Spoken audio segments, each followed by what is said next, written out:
this is not going to be, as some fear and some hope, just sky's the limit kind of approach. We have a $1.1 billion deficit we have to offset because of the way because of the legacy of the school shifts. The $1.3 billion that we have in additional revenues coming in for the rest of this biennium goes to the schools, which is appropriate, good for the schools, but it means we start with a zero balance, and we still owe the schools $1.1 billion. So, we're not out of the fiscal hole that we dug for ourselves over the previous couple of bienniums, and that's going to be the first reality. And I will take on myself, and I'll insist on others that we not use any one-time shifts or borrowing or gimmicks or anything else that has been used in the past to try to disguise these problems or to put them down the road. Let's deal with them now, get our fiscal house in order, and then we'll see where we go from there. Senator Bach? Well, I often remind members of the legislature that once you're sworn in, you have a responsible to represent everybody in your district, not just the people that voted for you.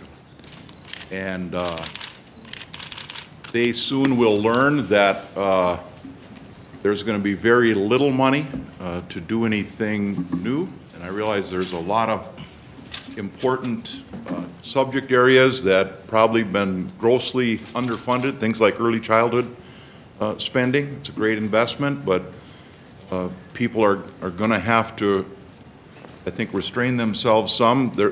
I believe the governor is going to put together, and the legislature is most likely going to pass a budget that has additional spending reductions in it from the current budget because of the fiscal situation the state finds itself in. Do you have specifics where do you think things should be cut? Well, there were significant reductions made in this last biennium in the Health and Human Service budget, about north of $1 billion, I believe. I don't know exactly how the Affordable Care Act is going to interact with our Health and Human Service budget, but I hope we can find additional ways to find savings in that area of the budget, and it's significant. It's about 35% of the state budget. Senator Hand, you know something about Health and Human Services budgets. Do you have a comment here?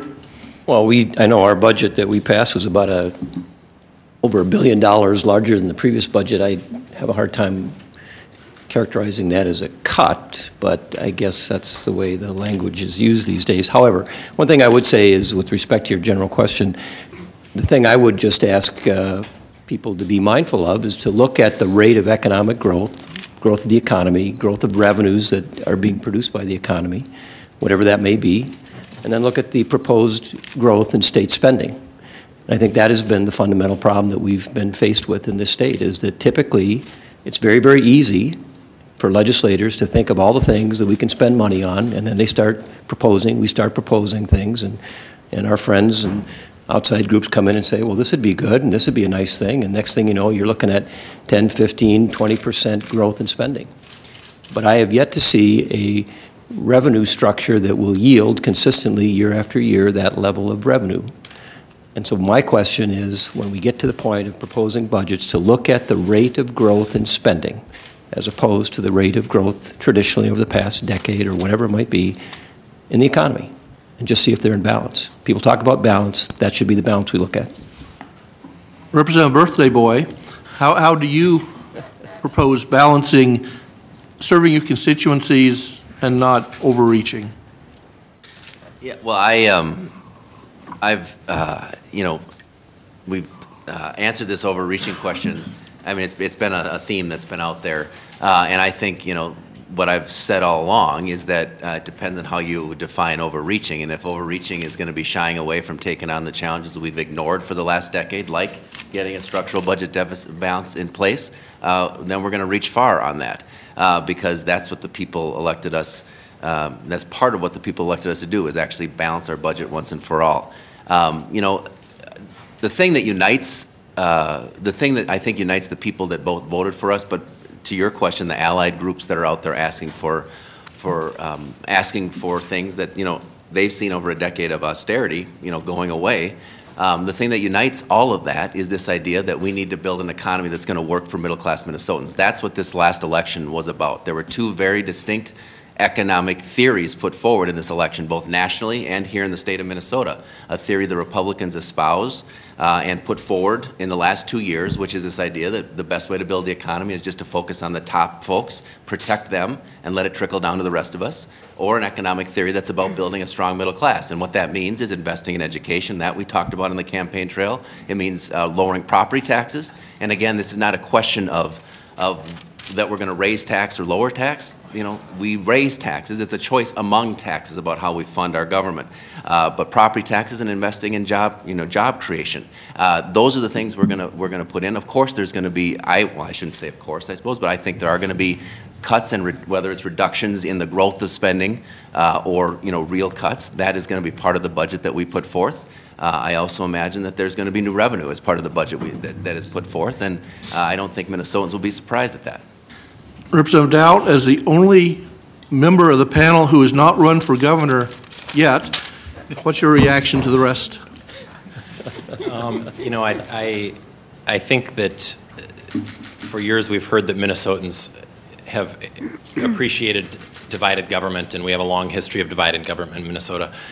Obviously, we find ourselves in a different situation right now, which we haven't for almost 25 years, I think. There's a lot of responsibility that goes with that, and your question was about overreaching.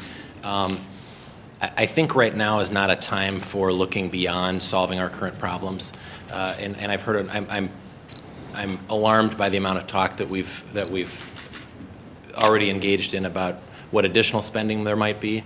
I think in the budget forecast, the most important thing we need to deal with is paying back the school shift and solving the deficit that we face currently. Over the last couple of years, obviously, I think we've made some strides in getting Minnesota's economy on the right track, and I think that increasing taxes now probably isn't the time to do that. Will the DFL overreach? My hope is not. I want to again offer my caucus and our members, we're willing to come to the table and roll up our sleeves to get to work for Minnesotans, and we want to be part of the solutions. But we're also keenly aware that they don't need our votes to do what they want to do, with the exception of the bonding bill. So in that reality, I've also been warned we may see some family feuds, and I guess I'd like to offer my services if you need a counselor over the next couple of years as well.